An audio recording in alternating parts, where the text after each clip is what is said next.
अरे, तुम इतनी तेजी से बिना देखे कैसे टाइप कर लेते हो? कोई साथ बैठा है क्या? नहीं यार, अब मुझे किसी की जरूरत नहीं। मेरे पास है स्वलेखन typing tutor. स्वलेखन,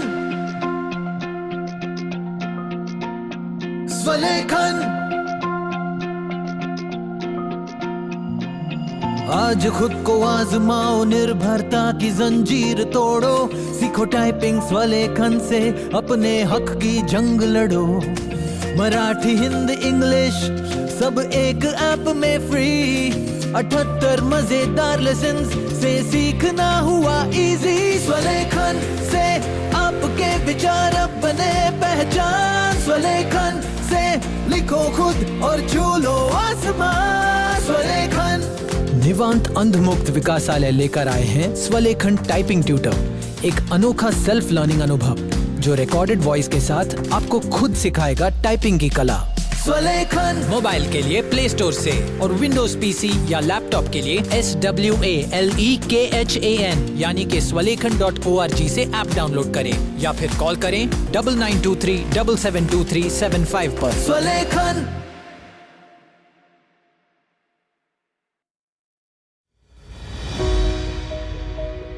What stops a student from achieving their dreams? Is it lack of talent or lack of opportunity? At Deepstam Foundation's Manobal, we believe talent deserves a fair chance. A national award-winning organization and India's first NGO creating inclusive and accessible education for students with disabilities, transgender individuals, orphans, and those from low-income families. Because when the right support is given, potential turns into success. Manobal provides free residential coaching in Delhi, Pune, and Jalgaon, along with expert academic guidance. And if you cannot relocate, Manobal brings online learning support to you. In UPSC 2025-2026, 18 Manobal students cleared the civil services examination. Your opportunity is here. Apply for entrance examination 2026. Last date 1st June. Exam the 5th of June across India. Don't let circumstances define your future. Apply now at www.deepstam.org. Deepstam Manobal. Opening doors to education, opportunity and dignity.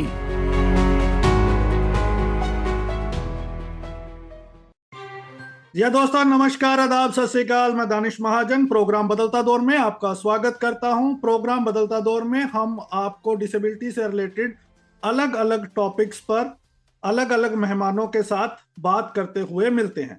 आज हम एक नई series का आगाज कर रहे हैं, जो बहुत सारे लोगों ने मुझे कहा कि आपको इस पर भी एक सीरीज बनानी चाहिए और हमें इसके बारे में बताना चाहिए। हम एक नई सीरीज रेडियो उड़ान पे शुरू कर रहे हैं। सीरीज का नाम है CSR फॉर चेंज।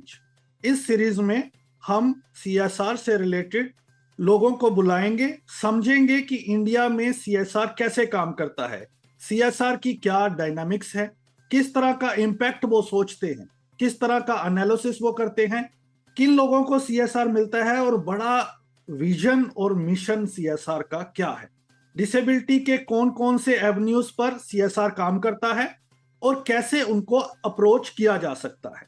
इस सीरीज में जो हम पहला एपिसोड कर रहे हैं वो बजाज फिनसर्व के CSR के साथ कर रहे हैं। आज के जो हमारे खास मेहमान हैं डॉक्टर अमनप्रीत कौर जी हैं, जो नेशनल लीड हैं CSR बजाज फिनसर्व में। जाना माना नाम है। उनसे जानेंगे उनकी जर्नी के बारे में, बजाज फिनसर्व के CSR मिशन के बारे में, किस तरह का इम्पैक्ट बजाज CSR ला रहा है, किन एवेन्यूज में काम कर रहा है और कौन कौन सी ऑर्गेनाइजेशंस हैं जो बजाज में अपने प्रपोजल सबमिट कर सकते हैं और क्या टाइमलाइन होती है। ये काफी डाउट्स हैं जो लोगों ने मेरे साथ शेयर किए। आज इन तमाम चीजों पर हम बात करेंगे। अमन मैम, बहुत बहुत स्वागत आपका रेडियो उड़ान पे। Thank you so much for giving us time. नमस्कार Danish ji, thank you for having me, the pleasure is all mine. सबसे पहले हम जानना चाहेंगे कि आपकी जर्नी CSR में कैसे शुरू हुई।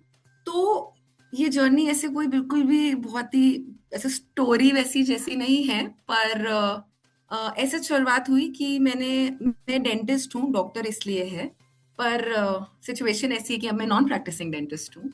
अब मैं सोशल सेक्टर स्पेस में हूँ। तो डेंटिस्ट्री करते टाइम हम लोग का थर्ड ईयर में एक सब्जेक्ट होता था दानिश जी, प्रिवेंटिव एंड कम्युनिटी डेंटिस्ट्री। तो उसमें हम लोग फील्ड वर्क के लिए जाते थे। जब वहाँ हम लोग फील्ड वर्क के लिए हमें ले जाया जाता था, तो मैं लखनऊ में लेप्रेसी कॉलोनीज और विमेन जेल में जाने लग गई। फिर वहां पे समझ में आया कि मुद्दा सिर्फ डेंटिस्ट्री और डेंटल इश्यूज का नहीं है, it is a interplay of lot of social factors and multi sectoral things that come in play. वहां से मुझे समझ में आया शायद सिर्फ डेंटिस्ट्री से नहीं होगा, एंड फिर मैंने मेरा जर्नी ग्रेविटेट किया towards the public health space, और मैंने जयपुर से एमबीए किया पब्लिक हेल्थ में। वो खत्म करने के बाद मैंने मतलब फील्ड वर्क किया ग्राउंड, उस पे येल यूनिवर्सिटी का एक प्रोजेक्ट था सेवा मंदिर के साथ, ग्राउंड लेवल पे एक बहुत ही पिछड़ा तालुका था उदयपुर जिले में, वहां पर हम लोगों ने मटर्नल एंड चाइल्ड हेल्थ के लिए काम किया था, वैक्सीनेशन के लिए। उसके बाद फिर मेरी जर्नी एक्चुअली वर्क में चालू हुई। मैंने ministry of health and family welfare के साथ काम किया, जिसमें मैं उत्तर प्रदेश में बनारस, कन्नौज, सोनभद्र इन जिलों में पब्लिक हेल्थ सिस्टम स्ट्रेंथनिंग पे काम करती थी। तो सरकारी अस्पताल समझना, आशा और आंगनवाड़ी वर्कर्स का काम समझना, जो जिला अधिकारी होते हैं उनसे लाइजन करना, उनको समझाना, फिर प्रॉब्लम सॉल्विंग सोल्यूशन और अप्रोच करना। वहां से मैंने सीखना चालू किया कि एक्चुअल में रियल ग्राउंड वर्क और इंडिया होता क्या है। जो हम ककून में रहते हैं वो तो नहीं है फॉर श्योर। उसके बाद फिर मैंने एक प्रोजेक्ट था वर्ल्ड बैंक का, जिसमें वो लोग यूपी के 75 जिला अस्पतालों में क्वालिटी इम्प्लीमेंटेशन करते थे। वहां पे स्टेट लीड की तरह काम किया, और वो करते टाइम मुझे सौभाग्य प्राप्त हुआ WHO वर्ल्ड हेल्थ ऑर्गेनाइजेशन में सर्विलेंस मेडिकल ऑफिसर की तरह काम करने का। तो पहले मैं वहाँ उत्तर प्रदेश में करती थी, उसके बाद उत्तराखंड में करा मैंने, जहाँ मैं 3 जिले संभालती थी, जिसमें ये जो पोलियो वाला प्रोग्राम होता है ना, उसमें मैं ऑफिसर का काम करती थी वहां पर। तो बच्चों का वैक्सीनेशन, फील्ड पे जाना, उन लोग के बाकी जो वहां पे एक्चुअली मैंने डिसेबिलिटी देखी, क्योंकि पोलियो लाइक सिम्टम्स, पोलियो तो खत्म हो चुका था, पर पैरालिसिस, वो वाले सिम्टम्स देखना, समझना, उनको एडवोकेट करना कि क्यों वैक्सीनेशन लेना है, वहां से आई थिंक वो सारा जर्नी समझ में आने लग गया, स्टार्ट होने लग गया। फिर ये सब करने के बाद मुझे ऐसा लगा कि मैंने इंटरनेशनल एजेंसी, सरकार, ये सब समझा है, तो maybe there is this upcoming corporate social responsibility, जिसको हम CSR अब बोलते हैं, वो बहुत ही बोलचाल की भाषा में आने लग गया था सुनने में। तो मुझे ऐसा लगा कि शायद ये एवेन्यू एक्सप्लोर करके समझ सकते हैं कि ये कैसे काम करता है, इसमें नुआंसेस क्या है, क्या डिटेलिंग है। तो वहां से फिर मेरा CSR का जर्नी चालू हुआ, और फिर जानकी देवी बजाज ग्राम विकास संस्था हमारे पुणे में जो फाउंडेशन थी, उसमें मैंने ज्वाइन किया, और वहां तब मैं हेल्थ केयर का जो वर्टिकल था वो हेड कर रही थी। और उसी टाइम पे 2020 में कोविड आ गया, तो मैंने यहाँ पुणे आकर बहुत सारा काम सीखा, कोविड का, पब्लिक हेल्थ केयर का, CSR का। उसके बाद 2022 में बजाज फिनसर्व CSR के साथ, जानकी देवी से बजाज फिनसर्व CSR उनका दूसरा मतलब वर्टिकल में स्टार्ट किया मैंने बजाज फिनसर्व CSR में, और वहां पे मुझे सौभाग्य एक्चुअली प्राप्त हुआ डिसेबिलिटी पोर्टफोलियो का निर्माण करने का। और मुझे समझ में आया है कि जो हम लोग कैजुअली देख के इग्नोर कर देते हैं, या जिससे हमारा रूपांतरण भी नहीं होता, हम मिलते भी नहीं, हम इग्नोर कर देते हैं क्योंकि हम हमारे एक सेफ वर्ल्ड में रहते हैं, तब समझ में आने लग गया डिसेबिलिटी क्या है। और वहां से हमने चालू किया, और जब हमने चालू किया था ना दानिश जी, तो हमारे डिसेबिलिटी के तकरीबन 4-5 प्रोजेक्ट्स हुआ करते थे, एंड लिटरली मतलब I had zero experience and very limited understanding of what disability means. And such में वो चैरिटी एंगल कभी कभी आ जाता है ना, क्योंकि आप इतना ओवरवेल्म हो जाते हैं डिसेबिलिटी देख के कि आप बेनिफिशियरी, उसकी समस्या और उसके सोल्यूशन सोचना भूल जाते हैं। वो होता था शुरुआत में, पर फिर वहां से हमने जर्नी चालू की, और अब हम डिसेबिलिटी स्पेस में 4था साल है बजाज फिनसर्व CSR का, और अब हम इस स्पेस में तकरीबन 50 से 55 NGO पार्टनर्स के साथ काम कर चुके हैं डिसेबिलिटी स्पेस में। तो ये मेरा रहा है। Thank you. अब हमें बताएं कि जो बजाज फिनसर्व का विजन क्या है, मिशन क्या है, और कैसे CSR इंडिया में इवॉल्व हो रहा है, आपके क्या व्यूज हैं इस पे? जी, तो बजाज फिनसर्व सीएसआर में हम लोग का बहुत स्ट्रॉन्ग इथॉस और मानना है कि हम youth of today and youth of tomorrow के लिए काम करते हैं, यानी युवा पीढ़ी और बच्चों के लिए। ये बजाज फिनसर्व सीएसआर का ड्राइविंग विजन स्टेटमेंट है सीएसआर के लिए। और इसके अंतर्गत हम लोग बहुत सारे इनिशिएटिव्स लेते हैं दानिश जी। तो मैं पहले युवा पीढ़ी के बारे में बात करूंगी, which is youth of today, क्योंकि ये इंडिया का ग्रोइंग डिविडेंड है। It's the largest dividend and it is touted to yield so much more benefits. उसमें बजाज फिनसर्व सीएसआर 2 स्तर पे काम करता है। एक उनका खुद का डिजाइन किया हुआ प्रोजेक्ट, हम मतलब हमारा खुद का किया हुआ हम प्रोजेक्ट चलाते हैं जिसका नाम है स्किल सर्व प्रोग्राम। ये हमारा फ्लैगशिप और मेन प्रोजेक्ट है स्किलिंग का, ठीक है। ये हम लोग खुद से चलाते हैं, हमारी एक अलग टीम है। और हम लोग इसमें क्या करते हैं कि सर्टिफिकेशन देते हैं युवाओं को फॉर बैंकिंग फाइनेंस सेक्टर, जिसमें हम लोग कॉलेजेस में भी ये चलाते हैं, सेंटर बेस्ड भी चलाते हैं, जिसमें हम लोग माइक्रो फाइनेंस सिखाते हैं, गोल्ड लोन सिखाते हैं और उनको एम्प्लॉयबल बनाते हैं बैंकिंग फाइनेंस सेक्टर में। और मोस्टली ये टियर 2 और टियर 3 सिटीज के साथ करते हैं। तो ये जो ये एक बड़ा स्किलिंग प्रोजेक्ट है, ये जो बजाज फिनसर्व खुद से चलाता है, ये पूरे भारतवर्ष में चलता है। फिर दूसरा हम जो स्किलिंग चलाते हैं, जिसको हम ग्रांट मेकिंग बोलते हैं, जो हम एनजीओस के द्वारा, नॉन गवर्नमेंट ऑर्गेनाइजेशंस के द्वारा करते हैं, उनको पैसा देके उनके साथ को क्रिएट करके प्रोजेक्ट्स, वो हमारा स्किलिंग का दूसरा सेगमेंट है। अब उसमें हम लोग ये भी स्किलिंग, ये जो हम जितना भी यूथ ऑफ टुडे पे काम करते हैं स्किलिंग, ये हम पूरे भारतवर्ष में करते हैं। हमने इसको रिस्ट्रिक्ट नहीं किया है कि इस ज्योग्राफी में करेंगे, उस ज्योग्राफी में नहीं करेंगे। It is basis need. और इसमें हम लोग काम करते हैं यूथ को ट्रेन करने के लिए, एम्प्लॉयमेंट के लिए, किसी भी टाइप के entry level jobs, white collar, grey collar, blue collar, इस तरीके से। दूसरा हम काम करते हैं इनको व्यवसाय रन करने के लिए, एंटरप्रेन्योरशिप मॉडल, जिसमें बहुत छोटे स्तर पे भी है, बीच के स्तर पे भी है, उनको कैपिटल सीड मनी देना, उनकी सस्टेनेबल लाइवलीहुड्स देना, जिसमें औरतें बहुत बड़ा हिस्सा है इस प्रोग्राम का, वो हम चलाते हैं स्किलिंग फॉर एंटरप्रेन्योरशिप। फिर हम एक करते हैं आर्टिजन स्किलिंग, जिसमें हम लोग भारत की जो ट्रेडिशनल क्राफ्ट और आर्टवर्क है उसको सस्टेनेबल लाइवलीहुड में लेके जाना चाहते हैं, ताकि हम लोग हमारा जो आर्टिजन और जो हमारे फील्ड के जो आर्ट एंड फॉर्म और कल्चरल एक्टिविटीज हैं उसको हम प्रिजर्व कर पाए और उनको इकोनॉमिक एम्पावरमेंट दिला पाए। फिर इसके अलावा हम हेल्थ केयर स्किलिंग में भी काम करते हैं, जिसमें हम लोग पैरामेडिकल और टेक्निकल स्टाफ को ट्रेनिंग दिलाते हैं, उनको स्कॉलरशिप दिलाते हैं और उनका जॉब प्लेसमेंट कराते हैं। तो अभी हमारा जो आखिरी वर्टिकल बचा स्किलिंग का, वो है मेरे दिल के बहुत करीब है, जो skilling for persons with disabilities है, जिसमें हम लोग right to persons with disability 2016 के अंतर्गत जितनी भी 21 डिसेबिलिटीज आइडेंटिफाइड हैं सबको सपोर्ट करते हैं स्किलिंग के लिए, पैन इंडिया सपोर्ट करते हैं। इसमें हमने कोई क्राइटेरिया या फिल्टर नहीं लगा रखा है कि ये डिसेबिलिटी होगी तो ये स्किलिंग नहीं करेंगे, ऐसा नहीं है। हम लोग उन एनजीओस के साथ काम करते हैं जो इनको स्किल करा के पर्सन्स विद डिसेबिलिटीज को उनके खुद के व्यवसाय में लगा पाए, उनको जॉब दिला पाए, उनको इंक्यूबेशन दिला पाए। वो skilling for persons with disabilities में हम करते हैं। और under Bajaj Finserv as a group company, Danish, ये बताते हुए मुझे बहुत अच्छा लग रहा है, क्योंकि as a initiative, group company initiative, Bajaj Finserv अब हायरिंग भी करने वाला है पर्सन्स, मतलब हमने ऑलरेडी स्टार्ट कर रखा है उसको। अब सिस्टमिक लेवल पर हम लोग पर्सन्स विद डिसेबिलिटीज का हायरिंग भी कर रहे हैं at Bajaj Finserv group companies. तो ये एक और चीज मुझे बतानी थी। बहुत बढ़िया, ग्रेट। तो ये तो हो गया यूथ ऑफ टुडे के बारे में जो हम काम करते हैं बजाज फिनसर्व सीएसआर में। अब हमारा दूसरा जो वर्टिकल है वो है यूथ ऑफ टुमारो, जो कि हुए बच्चे। उसमें हम लोग जो काम करते हैं वो ज्योग्राफी से बंधा हुआ है, लार्जली ये सारा काम पुणे में होता है। इसमें हम लोग चाइल्ड एजुकेशन पे काम करते हैं, जिसमें हम बच्चों की digital foundational learning, mental health, vocational education, scholarship पे काम करते हैं, और ये लार्जली पुणे में है। हम चाइल्ड हेल्थ पे काम करते हैं, जिसमें हम लोग बच्चों की हृदय के रोग, क्लेफ्ट लिप या क्लेफ्ट पैलेट पे काम करते हैं, जिसमें उनका ताड़ू जुड़ता नहीं है या होंठ फटे हुए होते हैं, उस पे करते हैं। हम बच्चों की डायबिटीज पे काम करते हैं, बच्चों के कैंसर पे करते हैं, और बच्चों को अगर एपिलेप्सी या फिट या मिर्गी आती है उस पे काम करते हैं।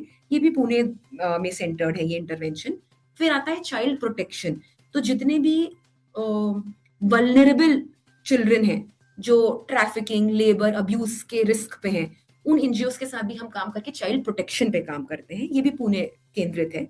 और इसमें एक इंटरवेंशन बैठता है जो है inclusion for children and persons with disabilities.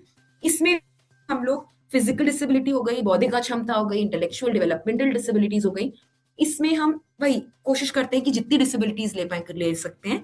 उसमें हम लोग फिर से आरपीडब्ल्यूडी एक्ट के अंतर्गत उनका एजुकेशन, उनका मेडिकल रिहैबिलिटेशन, उनका सोशल सिक्योरिटी स्कीम्स, ये सब दायरे में रखकर उसको फंडिंग करते हैं। तो ये हमारा लार्जली बजाज फिनसर्व सीएसआर ऐसे स्प्रेड है।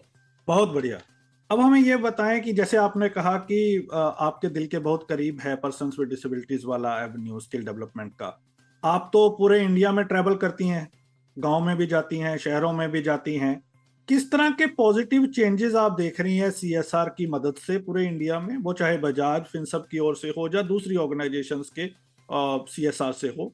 और दूसरा, कुछ स्टोरीज हैं जो बहुत ही अमेजिंग है, जो आपके दिल के बहुत करीब हैं, जो आपने देखी हो? जी जी, तो मैं पहले सवाल पे से चालू करती हूँ। मैं बहुत ही खुशकिस्मत रही हूँ कि मैंने ये फील्ड में एक्चुअली मुझे चांस मिला है समझने का अलग अलग लेवल्स पे डिसेबिलिटी को, और अलग अलग डोनर्स से भी बात करने का। तो जो इकोसिस्टम है वो इंटरेक्शन मुझे एक्चुअली प्राप्त हुआ है, और मुझे वो समझने का वो मिला है चांस कि कैसे होता है। तो एक चीज मैं ये बताना चाहती हूँ, हम जब सीएसआर की बात करते हैं ना दानिश, ये 12 साल पहले आया है सीएसआर, ठीक है? इसके पहले जो लेंस थी सीएसआर की वो कैसी थी? चैरिटी की, कि चैरिटी बेस्ड है, ठीक है कर देते हैं।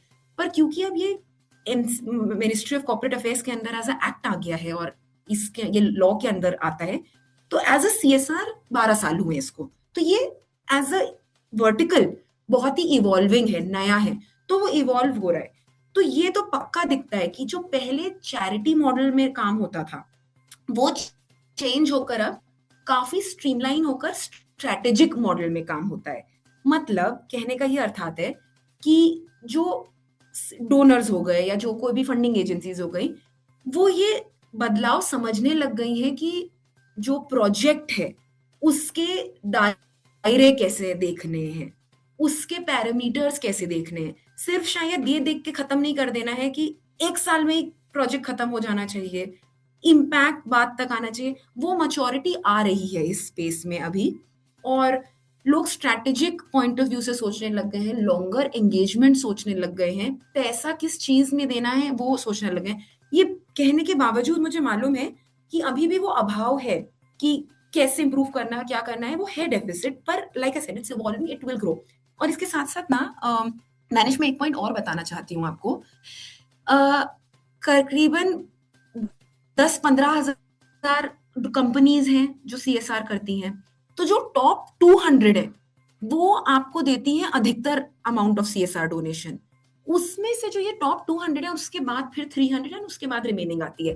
तो ये जो टॉप 200 है ना, वो जो ये एवोल्यूशन कर्व है सीएसआर का, उसमें वो थोड़े मच्योर्ड है in terms of looking at projects. तो ये तो मुझे चेंजेस दिखते हैं कि मैं अब हमारा एग्जांपल देती हूँ। जैसे हम लोग बहुत स्ट्रांगली बिलीव करते हैं कि CSR can be a catalytic change maker, ताकि छोटे प्रोजेक्ट्स प्रूव करके हम उनको बड़ा आधार कैसे दे सकते हैं, कैसे उनको बाकी लोग एग्जाम्पल की तरह यूज करके स्केल कर सकते हैं। मुझे ऐसा लगता है सीएसआर का इसमें काफी बड़ा पिवटल रोल होता है। मैं हमारा एग्जाम्पल देती हूँ। जैसे हम लोग एक ऑर्गेनाइजेशन की तरह साथ काम कर रहे हैं जिसमें औचित्य ये है कि उनको सोशल वेलफेयर स्कीम यूडीआईडी पहले सैचुरेशन 100% पायलट की तरह चालू किया है महाराष्ट्र के विदर्भ के डिस्ट्रिक्ट्स में, कि भाई 100% हम वो सैचुरेशन करा पाए। अगर वो होता है तो ये सरकार को प्रेजेंट किया जा सकता है कि हाउस टू हाउस सर्वे करा के, कैंप ज्यादा लगा के ये सैचुरेशन अचीव कर सकते हैं। पर यदि आप ये बोले कि क्या ये सीएसआर ने पूरा कर लेना चाहिए, वो कठिन है, क्योंकि हम कैटालिटिक और पायलट की तरह बेटर काम करते हैं। ये एक मुझे बड़ा बदलाव दिखता है। जैसे हम एक संस्था है जिनके साथ अब एंटरप्रेन्योर्स विद डिसेबिलिटीज को सपोर्ट करते हैं। हम ये चाहते हैं कि वो एंटरप्रेन्योर्स बने अपने आइडियाज के साथ। Again we want to scale it, we want to pilot it ताकि वो स्केल होने तक पहुंचे। तो ये मुझे एवोल्यूशन दिखता है, और मैं मेरे पर्सनल नजरिए से भी ये बता रही हूँ जो मुझे बजाज फिनसर्व सीएसआर में वो दिखता है। एक ये। अब आते हैं आपके सेकंड क्वेश्चन पे कि वो कौन से चीजें हैं जो रह गई या जिन्होंने एक्चुअली शेप किया जब हम ये पोर्टफोलियो बना रहे थे डिसेबिलिटी का। तो जब ना मैंने जैसा दानिश बोला कि it was lack of exposure, experience and arrogance, नहीं होता है, ककून में रहते हैं हम लोग, पता ही नहीं होता है डिसेबिलिटी क्या होती है।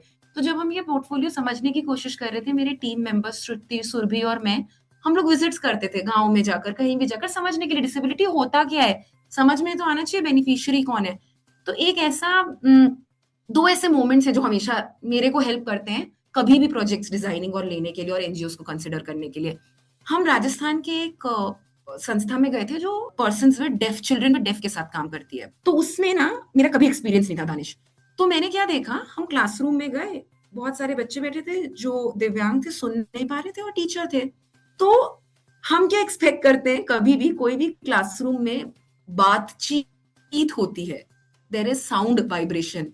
पर हम जब उस स्कूल में गए, मैंने ऐसा देखा, बिना एक शब्द बोले, बिना मौखिक उच्चारण के पूरी कॉन्वर्सेशन हो गई। And I think that was by far one of the most beautiful conversations for me. मुझे उससे ये भी समझ में आया कि ये कितना कठिन भी है। मुझे उससे ये नजरिया भी मिला कि कितने सारे ऐसी चीजें देखने की जरूरत है उन विद्यार्थियों, उन बच्चों के लिए जिनको हियरिंग इम्पेयरमेंट होता है, ताकि उनको होलिस्टिक सपोर्ट मिले। तो ये एक ऐसी चीज है जो मेरे साथ हमेशा रह गई है। और मैं उन बच्चों से बात भी कर पा रही थी क्योंकि वो लोग इंक्विजिटिव थे, वो क्वेश्चन पूछ रहे थे, हम ब्लैक बोर्ड पे लिख के आंसर दे रहे थे। वो मेरे जहन में हमेशा आता है जब मैं सोचती हूँ हमारा शुरुआत और कैसे बढ़ा। दूसरा जो एक इंपॉर्टेंट एग्जाम्पल मुझे लगता है वो है न्यूरो डाइवर्जेंट का, जिसको हम इंटेलेक्चुअल डेवलपमेंटल डिसेबिलिटी बोलते हैं। वो मुझे उसमें क्या लगता है कि दानिश, हम लोग हमारी डेफिनेशन ऑफ नॉर्मल पे काम करते हैं। जब मैं शुरुआत में वहाँ वो लोगों से मिलती थी जिनको हम इंटेलेक्चुअल एंड डेवलपमेंटली डिसेबल्ड बोलते हैं, मुझे ऐसा लगा कि हम उनकी कैपेबिलिटीज को आइडेंटिफाई नहीं करते हैं, और जो हमें लगता है कैपेबिलिटीज है उस बेसिस पे और उस पैमाने पे उनको जज करते हैं, और फिर एक्सपेक्ट करते हैं कि वो उस पे परफॉर्म करे। वो मेरे लिए बहुत आई ओपनिंग था। It made me more accepting of what actual definition of normalcy can look like. मुझे उसमें ये भी समझ में आया कि हम कितने हिपोक्रेटिक हैं कि जो सो कॉल्ड नॉर्मल नॉर्मोटिपिक लोग हैं, हम ही लोगों ने अभाव क्रिएट किया है बाकी लोगों के लिए, और अब हम उनको इंक्लूड करके बड़े लोग बनने की कोशिश करते हैं। तो वो सारी चीजें मेरे साथ रह गई, और मुझे ऐसा लगता है हम जब ये पोर्टफोलियो के बारे में आप डिजाइन करते हैं, सोचते हैं, वो हमेशा कहीं ना कहीं मेरे डिसीजंस में आता है, मुझे याद। अब थोड़े क्रिटिकल सवाल लेते हैं सीएसआर को लेके। हाँ जी। मैं लिंक्डइन पे पढ़ रहा था एक पोस्ट, उसमें किसी ने सीएसआर के ऊपर रिसर्च की थी। तो उसमें उन्होंने जो हेडलाइन दी थी उसमें ये था कि 76% of CSR amount is spent on 8% NGOs. कहने का भाव ये है कि लगभग 76% जो पैसा है सीएसआर का, सिर्फ 8% एनजीओज को जा रहा है रिपीटेडली। एक परसेप्शन सोसाइटी में ये भी एग्जिस्ट करता है कि जो सीएसआर है वो पॉपुलर एनजीओज को ही फंड करना चाहता है, बड़ी ऑर्गेनाइजेशंस को ही करना चाहता है, जबकि हम बात करते हैं कि ग्रास रूट पे काम होना चाहिए, स्मॉल एनजीओज को सपोर्ट करना चाहिए। इसको आप कैसे देखते हैं? हाँ, थैंक्स दानिश जी, ये बहुत ही इंटरेस्टिंग और पेचीदा सवाल है, एंड आई एम ग्लैड आपने ये क्वेश्चन उठाया। और ये जो आप बोल रहे हैं ना, ये परसेप्शन है, ये सच है, ये परसेप्शन एग्जिस्ट करता है, और कहीं ना कहीं इसमें है ये फैक्ट जो आप बोल रहे हैं कि बड़े एनजीओस को ज्यादा पैसा जाता है और ऐसे। पर अब इसमें क्योंकि मेरे पास एक अपॉर्चुनिटी है, तो मैं एक दो पर्सपेक्टिव लाना चाहती हूँ। हम अब फंडिंग इकोसिस्टम की अगर बात करते हैं यदि, तो मुझे ऐसा लगता है कि बहुत जरूरत है देखने की कि फंडिंग ऑर्गेनाइजेशंस कौन कौन है। ठीक है, सरकार है, सीएसआर है, फिलैंथ्रोपी है, हाई नेटवर्क इंडिविजुअल है, फॉरेन फंडिंग है, रिटेल डोनर है, इंडिविजुअल डोनर है, और यदि आपके कोई फैमिली फ्रेंड्स है वो है। ये एक पूरा डोनर लैंडस्केप हो जाता है। अब जब हम बात करते हैं कि सीएसआर कैसे बड़े ऑर्गेनाइजेशंस को फंड करने लगते हैं, वो जो कॉन्सेंट्रेटेड आप बोल रहे हैं, उसमें क्या एंगल आ जाता है ना दानिश जी, जैसे मैंने बताया, अब CSR is bound by compliances, ठीक है, जिसमें ये सारी रिपोर्टिंग होती है सरकार को, ठीक है, उसमें the company who is funding needs to assess a few things, जिसमें कुछ कुछ क्राइटेरिया ऐसा है, रिस्क मैनेजमेंट एंड क्रेडिबिलिटी, कि जिसको फंडिंग कर रहे हैं उसमें रिस्क मैनेजमेंट हो पाएगी कि नहीं, क्रेडिबिलिटी कितनी है संस्था की, उसके बाद स्केलेबिलिटी और रीच मिलेगा कि नहीं, कंप्लायंस बर्डन, मतलब कि जो भी आपके डॉक्यूमेंटेशन है, क्योंकि ये बहुत सारे लॉस के अंडर आता है तो खूब सारे डॉक्यूमेंट्स लगते हैं, वो कैसा फॉलो होता है, रिपोर्टिंग कैसी होती है, क्या वो डेटा ड्रिवन होती है ना कि नहीं, और ये सब डिसाइड करते हैं कि फंडिंग किनको चली जाती है। और ये जो आपने डिस्पैरिटी मेंशन की, ये दिखकर आती है। पर अब ये तो हो गई प्रॉब्लम और ये मैं एक्नॉलेज कर रही हूँ, पर अब इसमें करना क्या चाहिए, आई think that is the larger question. तो इसमें ऐसा मुझे लगता है कि जो छोटी ऑर्गेनाइजेशंस हैं, और ये मैं अब प्योरली बजाज फिनसर्व के एक्सपीरियंस से बोल रही हूँ, क्योंकि ये बोलने के बाद मैं आपको ऐसा बता रही हूँ कि बजाज फिनसर्व सीएसआर जो है वो छोटी संस्थाओं को सपोर्ट करते हैं, हम लोग मानते हैं कि उनको सपोर्ट करना चाहिए। उसमें अब क्या एंगल है वो मैं बताती हूँ। इसमें एक्सपेक्टेशन ये होती है जो grass root hyper local organisation होती है वो अपने सारे डॉक्यूमेंटेशन मेंटेन करे, जितने भी 80G 12A FCRA यदि मैंडेटेड है, CSR1 वो प्रॉपर मेंटेन हो। हमारे पास ऐसे इंस्टेंसेस आते हैं जहां पे ऑर्गेनाइजेशंस के पास नहीं होता है और फिर वो रिजेक्ट नेचुरली हो जाते हैं, फिर वो डिस्कॉर्ड हो जाता है कि नहीं फंडिंग मिला। एक मुझे ऐसा लगता है कि आप जब डेटा, छोटे ऑर्गेनाइजेशंस जब डेटा रिपोर्ट करते हैं वो बहुत ही कॉम्प्लिकेटेड डेटा में मत जाएं, वो भले ही छोटा डेटा रिपोर्ट करें, उसको सटीकता से रिपोर्ट करें, वो अगेन एंड अगेन रिपोर्ट करें, उसका डेटा एनालिसिस डालें। और मुझे ऐसा लगता है जैसे हम सीएसआर से एक्सपेक्ट करते हैं कि वो इवॉल्व हो, वो ये एंगल समझे कि कैसे ग्रो करना है, कैसे स्ट्रेटेजिक पार्टनरशिप्स लानी है, ऐसा मेरा मानना है जो ये पूरा इकोसिस्टम है एनजीओस का, उसमें थोड़ा सा ओनस, थोड़ी सी रिस्पॉन्सिबिलिटी उन एनजीओस की भी है कि with the growing times they adopt more technology, they now gravitate towards AI also. जो काम एआई कर सकता है वो दें उसको, वो डेटा एनालिसिस, डेटा एग्रीगेशन करने के लिए दें, और जितना हो पाए वो अपने हाइपर लोकल काम के बारे में बात करें, क्योंकि हाइपर लोकल जब आप काम के बारे में बात करते हैं तो आपका फोकस पता चलता है। उसके बाद थोड़ा सा रिसर्च लगता है कि कौन हमें डोनेशन देने के क्राइटेरिया में बैठता है। मैं बताती हूँ मैं क्या बोल रही हूँ। मैंने बताया ना, शुरुआत की जो बड़ी 200 कंपनी है वो एक फंडिंग एजेंसी है, 300 जो उसके बाद की है वो है, और फिर एक छोटी छोटी ऑर्गेनाइजेशन है वो भी देती है। तो क्या ये टैपिंग हम करते हैं क्या, कि ये टैपिंग अगर हम रीच आउट करने के लिए कोशिश करें कि किन किन को ऐसे अप्रोच कर सकते हैं, क्या हम सोशल मीडिया का अधिकतर यूज करते हैं क्या अपना नेटवर्क पोटेंशियल डोनेशन के लिए फंडिंग करने का। हम लार्ज सीएसआर फंडर्स को शायद अप्रोच करके सोचते हैं कि ये हो जाएगा, पर ये कन्वर्जन नहीं होता है क्योंकि उनके मैंडेट्स अलग है, उनकी रिपोर्टिंग अलग हो जाती है। पर having said that Danish ji, like I said we acknowledge this fact. तो हम बजाज फिनसर्व सीएसआर में हम क्या करते हैं, मैं आपको एग्जांपल देती हूँ। जैसे हमें भली बातें मानने हैं कि ऑर्गेनाइजेशंस होती हैं उनको फंडिंग चाहिए होती है, तो एक मैं नाम ले रही हूँ, एक ऑर्गेनाइजेशन है सेंस इंटरनेशनल करके, वो डेफ और ब्लाइंड के लिए काम करती है, पर हम सेंस को फंड नहीं देते हैं। सेंस क्योंकि बहुत सारी छोटी छोटी एनजीओस के साथ काम करती है जिनके बजट शायद 25-25 लाख होंगे, हम डायरेक्टली उनको फंडिंग नहीं दे सकते क्योंकि कंप्लायंस डॉक्यूमेंट, और वो छोटे एनजीओस के लिए डिफिकल्ट भी हो जाता है। तो हम एग्रीगेटर मॉडल में एक ऑर्गेनाइजेशन को फंड करते हैं जिससे वो छोटे ऑर्गेनाइजेशंस को फंड करें। सोल्यूशंस मैं बता रही हूँ ये निकल के आते हैं। जैसे हमें, क्योंकि, और मैं ये बोल रही हूँ क्योंकि I believe we are maturing in that space, हम एक और टाइप का इंटरवेंशन जैसे करते हैं, बहुत अभाव है, एनजीओस को भी फील होता है कि भाई कैपेसिटी बिल्डिंग करनी चाहिए ऑर्गेनाइजेशन की। तो जैसे हमने एक प्रोग्राम चालू किया, ये डिसेबिलिटी स्पेस से ही बता रही हूँ मैं, हम नॉन डिसेबिलिटी में भी करते हैं, जैसे ILSS करके है, एनजीओस को फंड रेजिंग और लीडरशिप डेवलपमेंट के लिए छोटे एनजीओस को, तो हम ILSS को फंडिंग देते हैं ताकि वो कोहॉर्ट को फंड कर पाए। हम एक ऑर्गेनाइजेशन है आत्मा, उसमें डिसेबिलिटी कोहॉर्ट को फंडिंग करते हैं, जो छोटे संस्थाएं हैं जिनको 3 साल का लीडरशिप मैनेजमेंट, फंड रेजिंग, ये सब चाहिए, जो हम इंडिविजुअल कैपेसिटी में नहीं कर सकते दानिश। तो there are ways and models to do it. मैं आपको एक आप ही का पर्सनल एग्जांपल दे देती हूँ दानिश। जैसे रेडियो उड़ान का रिस्ट्रिक्शन मेरे लिए, जब हम बात कर रहे थे फंडिंग का, था ज्योग्राफी, तो नहीं कर सकते थे क्योंकि हमारा ये जो इंटरवेंशन और ज्योग्राफी अलाइनमेंट नहीं हो रहा था। बट ये रियलाइजेशन तो था ही कि करना ही है, फंडिंग कैसे कर सकते हैं। तो जब हमने एसिस्टेक फाउंडेशन के साथ एंटरप्रेन्योर्स विद डिसेबिलिटी का किया, वो सर्कल फुल हो गया और आप उस कोहॉर्ट का आप पार्ट बन गए हैं। तो मुझे ऐसा लगता है कि वो मीन्स एंड एवेन्यूज हैं, और ये सच है कि वो लार्ज वाले ऑर्गेनाइजेशंस की बायसनेस हो जाती है, पर वो इसलिए होती है क्योंकि मैंने जो पॉइंट्स मेंशन किए इसलिए। पर mature CSRs can navigate ways through it, those who are evolved in this space. तो ये इस पे मेरा आंसर था।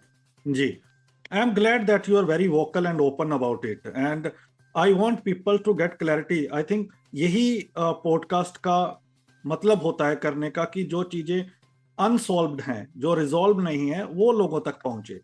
अब मैं एक सवाल आपसे ये पूछना चाहता हूं कि अभी गैड आने वाला है, ग्लोबल एक्सेसिबिलिटी अवेयरनेस डे।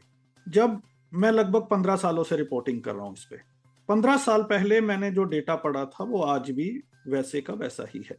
आज भी जब मैं वो सीरीज कर रहा हूँ गैड के ऊपर, मैं रिसर्च कर रहा हूँ अपनी, तो उसमें ये निकल के आ रहा है कि 95% जो डिजिटल इंफ्रास्ट्रक्चर है वो आज भी इनएक्सेसिबल है, in spite of CSR money, in spite of government grants, in spite of initiatives. अब इसी को मैं लिंक करना चाहता हूं CSR के साथ। हम देख रहे हैं कि CSR बहुत इम्पैक्ट ला रहा है, बहुत पैसा पंपिंग हो रहा है ऑर्गेनाइजेशंस में, चाहे वो स्किल डेवलपमेंट की बात कर लो, आप एजुकेशन की बात कर लो, लाइवलीहुड की बात कर लो, लेकिन जो ग्राउंड पे इम्पैक्ट है बहुत ज्यादा नहीं दिख रहा है। अगर आप कॉर्पोरेट जॉब्स की बात कर लो, आज भी बड़ा चंक है जहां एक भी पर्सन्स विद डिसेबिलिटी नहीं है। कारण सेंसिटाइजेशन अवेयरनेस, अगेन इसको CSR बहुत फंड करता है अवेयरनेस को, तो क्यों उसका इम्पैक्ट हमें नहीं दिख रहा है? क्यों हम उन लोगों तक नहीं पहुंच पा रहे हैं? आई थिंक 38% ऐसा कॉर्पोरेट है जहां एक भी एम्प्लॉय नहीं है। उसके बाद 40% के आसपास ऐसा है जहां 1 से 5 के बीच में एम्प्लॉय। तो एजुकेशन सिस्टम की मैं क्या बात करूं, आपको मालूम है। तो इतना पैसा, इतना एफर्ट आने के बाद भी CSR की ग्राउंड पे चेंज क्यों विजुअल नहीं? हाँ, तो ना दानिश जी, इसको हम लोग थोड़ा सा संधि विच्छेद करते हैं क्वेश्चन का। हम इसको 2 भाग में समझने की कोशिश करते हैं। पहला जो आपने मुझे बोला कि CSR फंडिंग खूब पंप हो रही है ना, और दूसरा है कि एक्सेसिबिलिटी और इस सब पे इतना बात हो रहा है, पर चीजों की बात आ रही है, लाइवलीहुड अपॉर्चुनिटीज की। So I think I will disaggregate it into 2 parts. हम पहले पार्ट पे पहले जाएंगे, फंडिंग पंप हो रहा है। अब क्योंकि मेरे पास ये अपॉर्चुनिटी है और मुझे ऐसा लगता है श्रोतागण इस हिसाब के होंगे कि शायद वो उसको यूज कर पाए, तो मैं ऐसा बोलना चाहती हूँ कि ये जो 2022-23 का डेटा बोलता है मेरे ख्याल में, जो CSR पूल है पैसे का जो खर्चा हुआ वो 34,000 करोड़ था। ठीक, अब इसमें अगर मैंने अन्य जो डोनर मेंशन किए थे जैसे HNI, फिलैंथ्रोपिस्ट, रिटेल डोनर, यदि आप ये सब भी जोड़ लें तो वो 1.2 लाख करोड़ जा रहा था। ठीक, अब एक रिलेटिविटी का एंगल लेकर आते हैं इसमें दानिश जी, कि ये 34,000 करोड़ था, पर जो सरकार ओवरऑल सारे जो प्रोग्राम्स हैं, ये this contributes to only 1 to 2% of overall funding. मतलब कि जो सरकार देती है CSR फंड 1.1 से 2% के बीच में आता है। एक ये स्टैट्स है। दूसरा स्टैट्स में जो लाना चाहती हूँ वो ये है डिसेबिलिटी स्पेस का। Ministry of social justice empowerment का 2-3 साल पहले का जो डेटा है, उसमें अगर आप देखें तो जो फंड एलोकेशन होता है वो पूरे फंड जो सरकारी सेंटर, उसमें 0.09% बस डिसेबिलिटी के लिए मिनिस्ट्री ऑफ सोशल जस्टिस के लिए एलोकेटेड है। और यदि आप ये CSR में देखेंगे तो CSR में जो फंड है 2 साल पुराना, वो पूरा जो 34,000 करोड़ हुआ उसका तकरीबन 0.2% डिसेबिलिटी में गया, 234 करोड़ ऐसा समझिए। जो 34,000 करोड़ हमारे पास फंड था CSR का, उसमें से 234 करोड़ डिसेबिलिटी में गया। ये एक बहुत महत्वपूर्ण स्टैट्स है, इसको थोड़ा होल्ड करके रखिएगा और मैं बताती हूँ मैं क्यों बोल रही हूँ, और मैंने जो सरकार का भी फिगर दिया है आपको। दूसरा एक स्टैट में कॉल आउट करूंगी जो बड़ा डिसेबिलिटी स्पेसिफिक है, वो ये बोलता है कि हमारी जो डिसेबिलिटी की पॉपुलेशन है अधिकतर 5 स्टेट्स में बहुत ज्यादा बटी हुई है, उत्तर प्रदेश, महाराष्ट्र, बिहार, आंध्रा, वेस्ट बंगाल। ठीक। और जो हमारे टॉप डिसेबिलिटी के एनजीओज हैं वो कहाँ बटे हुए हैं? उत्तर प्रदेश, महाराष्ट्र, तमिलनाडु, कर्नाटक और बंगाल।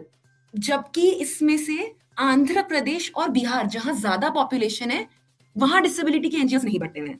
इसमें अब एक तीसरा एंगल जो मैं लाना चाहती हूँ दानिश जी, वो है जो हम अक्सर सुनते हैं कि सीएसआर कितना कॉन्सेंट्रेट हो जाता है कुछ स्टेट्स में।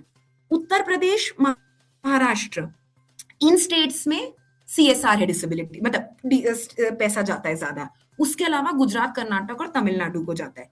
तो मैं ये इसलिए बता रही हूँ क्योंकि मुझे लगता है ये थोड़ी सी चिकन एंड एग सिचुएशन भी है। जैसे बजाज फिनसर्व सीएसआर स्किलिंग के लिए बोलता है कि वो पैन इंडिया सपोर्ट करना चाहेगा। अब उसको मालूम है कि आंध्र प्रदेश में अभाव है एक्टिविटीज का, वहां पे डिसेबिलिटी ज्यादा है, वहां ज्यादा काम करना है। पर जब मैं आंध्र प्रदेश में पहुंचती हूँ as a CSR to find NGOs who are working in this space, concentration is also very less. इसका दूसरा पहलू ये हो सकता है कि एनजीओ वाले बोलेंगे क्योंकि फंड नहीं आता तो हम है नहीं वहां पर। तो ये दो स्टैट्स में इसलिए कॉल आउट कर रही थी, ये बताने के लिए कि even though when we talk about these numbers, 34,000 crore, आप जब India as a whole thing देखते हैं और कितनी problems to solve for disability space में भी, वो बड़ा कठिन हो जाता है डिसाइड करना कि कौन कहाँ देगा। ठीक। वो फिर किसी के थीमेटिक एरिया पे बढ़ता है, वो किसी के ज्योग्राफिकल प्रेफरेंस पे बढ़ता है, वो एक डिस्पैरिटी आ जाती है। पर ये मैं एंगल इसलिए ला रही हूँ, यदि आप सोचिए 234 करोड़ ही था disability funding from the CSR that was available, तो कितना कठिन है डिसाइड करना, और ये कितना छोटा अमाउंट है जो हम समझते हैं बड़ा इम्पैक्ट के लिए। ऐसा मेरा पर्सनल मानना है। ठीक है। पर ये कहने के बावजूद I want to go back to that statement that CSRs can be very, very strong catalytic change makers. They can be instrumental in starting change. मैं आपको बहुत छोटा सा एक एग्जाम्पल देती हूँ कि कैसे छोटे चेंजेस करके हमने उसको सिस्टमिक मतलब कर पाए। जैसे हम बोलते हैं ना, वो मुझे ऐसा लगता है कि वो कॉल आउट करने का एक थोड़ा सा जरूरत हो जाता है। एग्जाम्पल के तौर पे बहुत साल पहले गढ़चिरौली में आशा का कॉन्सेप्ट आया दानिश जी। वहां पायलट हो रहा था। आशा जो हेल्थ वर्कर है अपनी, अब जो वर्ल्ड वाइड रिकॉग्नाइज्ड है, वहां पायलट हो रहा था। But it was so beautifully incorporated through an NGO that it was taken up by the government. तो मुझे ऐसा लगता है ये जर्नी हो रही है, ये इम्पैक्ट दिखेगा, ये रियलाइजेशन आएगा। इस पे बात करने की बहुत जरूरत है, बहुत ज्यादा जरूरत है। इनफैक्ट मुझे कभी कभी लगता है कि यदि कहीं जाकर ऐसे बताने की जरूरत हो कि कैसे एडवोकेसी करनी चाहिए, तो एक कोहॉर्ट बनाना चाहिए कुछ लोगों का जो एडवोकेसी करे डिसेबिलिटी फंडिंग पे। ठीक है। उसके बाद एक पॉइंट जो मैं ये बोलना चाह रही थी, कंटिन्यूएशन टू आशा, वो ये था कि हम लोग अगर एसर स्टडी देखते हैं जो अभी यूज फाइंड आउट की पढ़ाई के पैमाने और पैरामीटर कितने अच्छे हैं, वो कैसे चालू हुआ था? प्रथम करके एक एनजीओ है, उन्होंने पायलट किया था, अब ये सरकार ने पूरा ले लिया है। तो मेरा इसको कहने का तात्पर्य ये था कि ये जो अमाउंट्स हम देखते हैं ना, ये अमाउंट्स को ब्रेक डाउन करने की जरूरत बहुत है। ये देखने की जरूरत है कि कौन सा अमाउंट किस इंटरवेंशन में लग रहा है, उसको किस तरीके से रीड किया जा रहा है। तो मेरा ऐसा मानना है कि इम्पैक्ट स्लो नहीं है, वो शायद डिसएग्रीगेटेड ज्यादा है। और ये कहने के बाद एक चीज और मैं बोलना चाहती हूँ, ऐसा तो नहीं है कि जो छोटी छोटी चीजें हो रही हैं उनकी भी जरूरत नहीं है, वहां पे भी जरूरत है। तो ये जो पूरा पैराडॉक्स है ना, I think it will gradually evolve and these fallacies, these lacunae, these deficits exist. बिल्कुल। And I am very, very aware of it. वो है जो mature donors हैं and वो उस तरफ proceed करेगा, क्योंकि बहुत सारे लोग systemic strengthening पे काम कर रहे हैं, बहुत सारे philanthropists, बहुत सारे बड़े CSR, तो छोटे छोटे पीछे के भी कोप अप करेंगे। जैसा मेरा मानना है, छोटे एनजीओ बड़े एनजीओ से सीख के कोप अप करेंगे, how to grow, how to learn. तो एक तो ये पॉइंट हो गया। अब आते हैं एक्सेसिबिलिटी वाले पे जो आप बोल रहे थे कि that is a problem, and that is a problem. मतलब I don't know how else to acknowledge it. Accessibility, there are attempts going on, but वो जो मैं पर्सनल एक्सपीरियंस से बता रही हूँ दानिश जी। वो जो थोड़ा सा, क्योंकि मैंने कैसे बताया ना, क्योंकि हमारा एक्सपोजर नहीं होता पर्सन विद डिसेबिलिटी का, वो थोड़ा सा डर बैठा होता है, एप्रीहेंशन बैठ जाता है कि अरे बाप रे, डिसेबिलिटी के साथ कितना सारा चेंजेस करना पड़ जाएगा, हम कैसे एक्सेप्ट कर पाएंगे, हम कैसे काम करा पाएंगे। वो जो ये पूरा है ना, मुझे उसके लिए लगता है चेंज मेकर्स आइडेंटिफाई होने चाहिए from with in the companies who can speak about it. और इसमें मुझे लगता है जो डिसेबिलिटी बेस्ड ऑर्गेनाइजेशंस और सरकार है, उनका अ, बड़ा स्ट्रॉन्ग रोल है। उनको ये चेंज मेकर्स के लिए एडवोकेट करना चाहिए ज्यादा, बहुत बड़े बड़े लेवल्स पे, कि भाई ये करके देखने से होगा। मैं बहुत छोटा सा एग्जांपल दे रही हूँ। जब औरतों को वर्कफोर्स में लाया गया था तो बड़ा कठिन था उनके, मतलब सीनियर लीडरशिप्स में जानना, वो कैसे काम करेंगी, उनकी पीरियड्स की सिचुएशन, उनका मेंस्ट्रुएशन, उनकी मटर्निटी लीव, बड़ा प्रॉब्लम था। पर now we have given reasonable accommodation and it's become the norm. It's a matter of time that it will become norm, but we are very behind it. There is loads to be done. और आप ये सही बोल रहे हैं, corporates में representation का बहुत ज्यादा इशू है।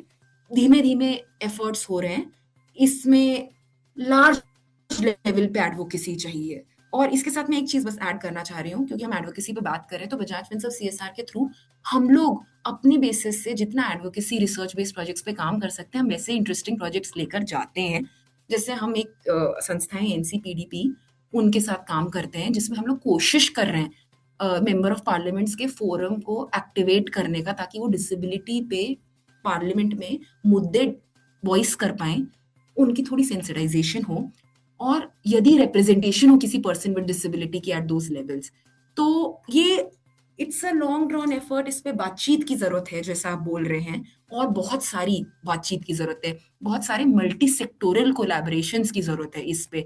ये मुद्दा बीसीसी का है, बिहेवियर चेंज कम्युनिकेशन का, और behaviour change communication will take time, but I believe, I would like to believe, I would want to be very optimistic and say कि भले फ्रैगमेंटेड काम हो रहा है, पर हो रहा है इस डायरेक्शन में, it will find some this thing. And अभी तो हमारे department of persons with disability में बहुत ज्यादा इस पर फोकस है। We got very good support दिव्यांगजन के लिए, and there is talk about it, and it needs to be picked. And of course advocacy, activism, वो तो चाहिए to make it successful. I hope I was able to touch some points of it. Yes, आपने जैसे कहा कि इस पे बात होने की जरूरत है, बिल्कुल। और ये पॉडकास्ट डिजाइन करने का मकसद ये है कि बहुत सारे लोगों की ये अप्रीहेंशन रहती है कि हम सीएसआर से सवाल पूछेंगे तो वो कहीं हमसे नाराज ना हो जाए। तो मुझे लगा कि ये वाले काम मैं कर सकता हूँ, मुझे कुछ खोने का डर नहीं है, कुछ पाने का डर नहीं है। यहाँ पे हम एक फ्रैंक कन्वर्सेशन कर सकते हैं, और आपने एक बहुत अच्छा आइडिया खुद ही दिया है, और मैं यही उम्मीद करूंगा कि हम एक इस तरह के 10 कॉम्प्लेक्स टॉपिक ले सकते हैं बजाज फिनसर्व के साथ ही, अगर आपकी टाइमलाइन गाइडलाइंस आपको इजाजत देती हो, तो हम अलग अलग 10 टॉपिक्स की एक सीरीज कर सकते हैं। मुझे लगता है कि लोगों को इसका बहुत बेनिफिट होगा, जहां हम smart, advance, without fair conversation कर सके। अब मैंने आपका बहुत टाइम ले लिया है, मैं लास्ट के 3 सवाल एक ही बार में पूछ रहा हूं, और आप इसको एड्रेस कर दीजिए, और फिर हम इस कन्वर्सेशन को वाइंड अप करेंगे। पहला, ये सीएसआर 2 एवेन्यूज पे बहुत बात करता है, स्किल डेवलपमेंट, एजुकेशन, लाइवलीहुड, लेकिन सच बात तो यह है कि बाकी चीजों को भी आप छोड़ नहीं सकते, जैसे एंटरटेनमेंट, लीजर, रिक्रिएशनल एक्टिविटीज, ये भी आरपीडी एक्ट में बहुत एम्फसाइज किया गया है, लेकिन सीएसआर वाले कहते हैं कि नहीं, ये हमारे डोमेन में नहीं आता। दूसरी बात, आपने खुद ही एड्रेस किया, अवेयरनेस, उसके लिए इवेंट करने पड़ते हैं, टैलेंट हंट करना पड़ता है, लोगों को बताना पड़ता है। वहां अगेन सीएसआर ये कहता है कि ये हमारे डोमेन में नहीं है, हम इवेंट्स को फंड नहीं करते। तीसरी दिक्कत ये आती है कि जब भी गवर्नमेंट को कोई भी नाराज नहीं करना चाहता, let's be frank about it, बहुत सारा पैसा गवर्नमेंट इनिशिएटिव में भी सीएसआर का पंप इन होता है, वो एक बड़ी दिक्कत है। उसको आप कैसे देखते हैं? तो ये 3 सवाल हैं, इस पे आपका क्या कहना है? और 2 कॉम्प्लीमेंट्री क्वेश्चन है कि आपको सीएसआर को इम्प्लीमेंट करने में क्या प्रॉब्लम आती है, और एक चीज जो आप, अगर आपको एक डिवाइन पावर मिले सीएसआर में चेंज करने की, तो वो कौन सी एक चीज होगी जो आप चेंज करना चाहेंगी सीएसआर? ठीक है दानिश जी, ठीक है, अंडरस्टूड। एक्चुअली मैं कोई भी सवाल का आंसर आंसर देने से पहले आपको एक कॉम्प्लीमेंट देना चाहती हूँ. I just wanted to compliment you for the firebrand you are, for how opinionated and how vocal you are, and that's why I am also being honest with you, because you are that, I think that is bringing out that in me also. तो ये तो मुझे आपको of the record on the record एक complement देना ही था. बहुत मजा आता है ऐसे लोगों से जो आपको चैलेंज करेंगे और हाँ नहीं करेंगे, तो वो तो मतलब मेरे लिए बहुत ही अमेजिंग फीलिंग होती है.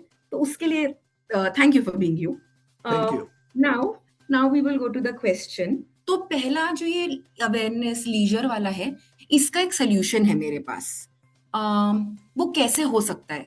तो क्या होता है ना दानिश जी, जब फेल्ट नीड एनालिसिस होती है, अनफॉर्चुनेटली, क्योंकि आप अगर डेटा ही देखोगे तो देखोगे आपकी एनरोलमेंट 0.8% बच्चों का है डिसेबिलिटी के, 50% कंप्लीट नहीं कर पाते एजुकेशन, लाइवलीहुड में 64% अनएम्प्लॉयड रह जाते हैं डिसेबिलिटी में. वो डेटा इतना स्ट्रांग हो जाता है ना कि वो डेटा सेट पे इंटरवेंशंस फंड होने लगते हैं. ये तो हम डेटा बेस्ड करते हैं, पर इसमें ऐसा मुझे समझ में आने लग गया है दानिश जी, ये मेरा एक हैक है जो मुझे समझ में आता है. यदि वो ऑर्गेनाइजेशंस जो, वो रोबोट तो है नहीं ना जिनके लिए हम काम कर रहे हैं, ये बहुत जरूरी है, एक्चुअली ज्यादा जरूरी है.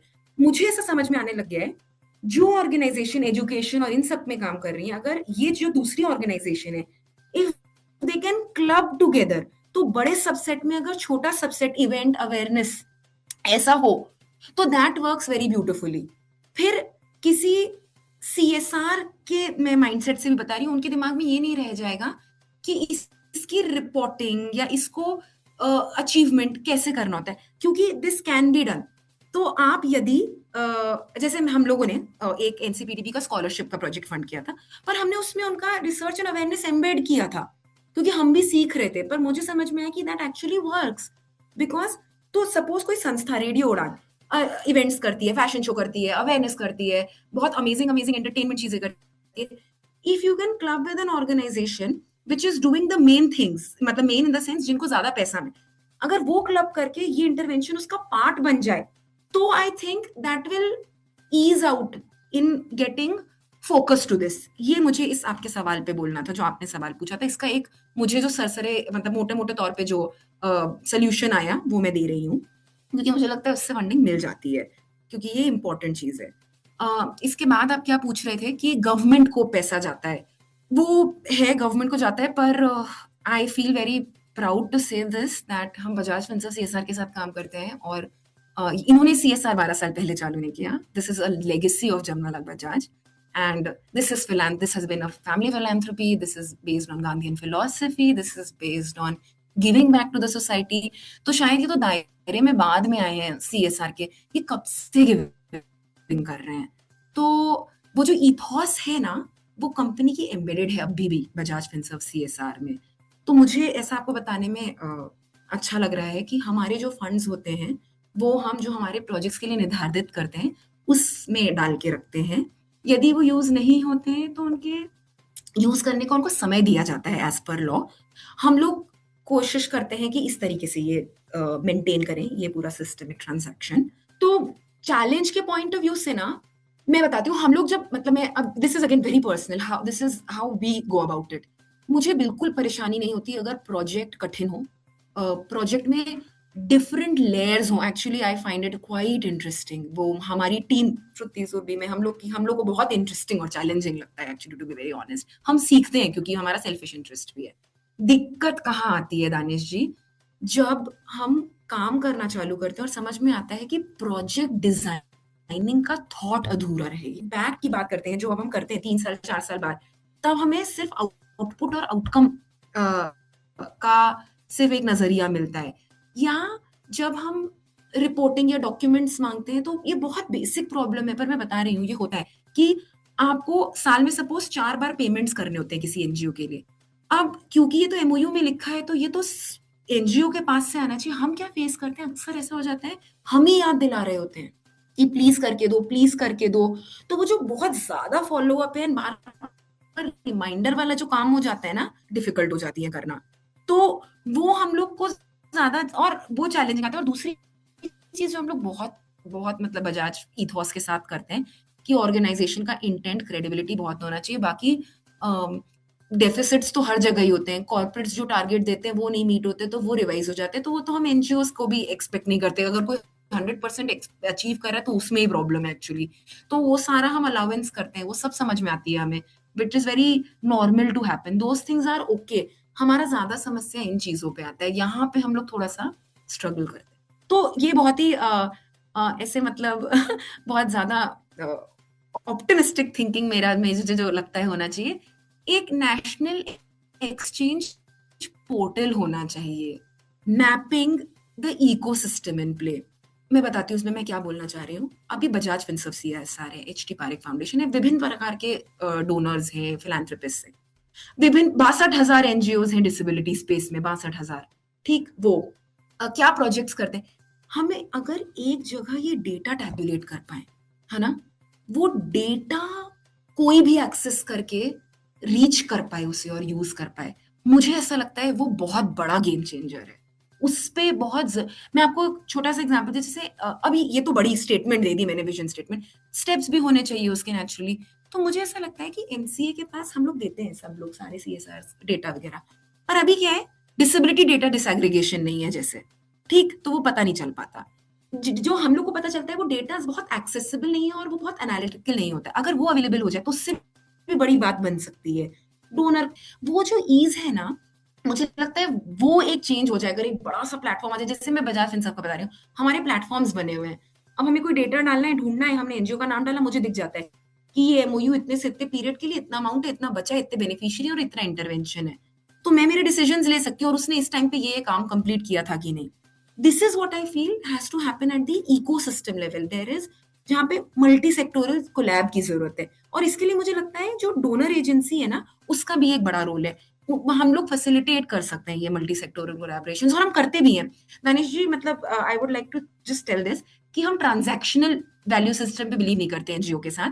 हम कोशिश करते हैं हम को क्रिएट करें, हम सीखें, हम हेल्प कर पाए, हम कनेक्ट्स बना पाए, हम इंटरसेक्टोरल लिंकेजेस कर पाए।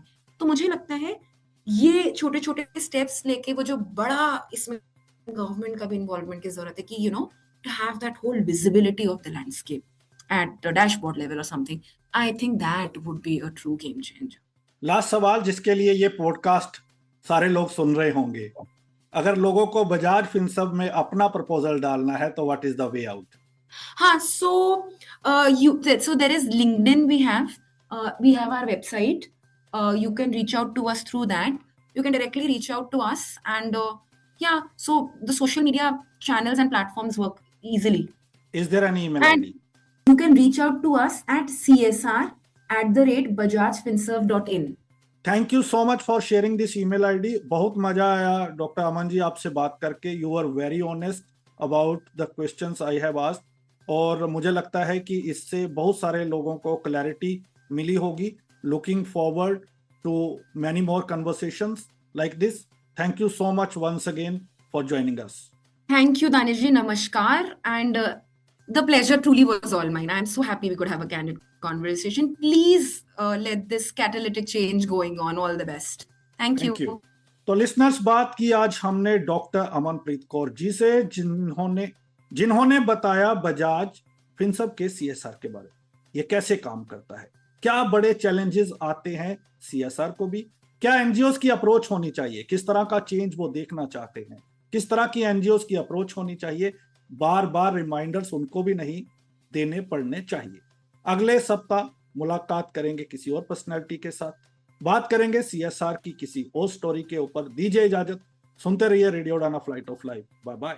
मिलिए रखेचा फिनसर्व की फाउंडर और शक्ति मेघा रखेचा से, जिनका मानना है कि अक्सर लिमिटेशंस आंखों से नहीं सोच से बनती हैं, और इसी सोच की वजह से कई लोग, खासकर जो ब्लाइंड या विजुअली इम्पेयर्ड हैं, उन्हें फाइनेंशियल सर्विसेज से दूर रखा गया है। सबसे ज्यादा मुश्किल होता है हेल्थ इंश्योरेंस और टर्म इंश्योरेंस लेना। जहां प्रोटेक्शन सबसे जरूरी है, वहीं एक्सेस सबसे कम दिया गया है। लेकिन अब नहीं, रखेचा फिनसर्व के साथ हम सिर्फ पॉलिसीज नहीं देते, हम देते हैं समझ, रिस्पेक्ट और इक्वल अपॉर्चुनिटी। हम इंश्योर करते हैं कि आपको मिले सही health insurance, reliable term insurance और पूरी फाइनेंशियल सिक्योरिटी बिना किसी बायस के, क्योंकि हम मानते हैं आपका हक किसी से कम नहीं। तो इंतजार क्यों, आज ही जुड़िए रखेचा फिनसर्व के साथ। कॉल और WhatsApp 9711154808 to get insured. Rakecha FinServe, financial planning for everyone without barrier.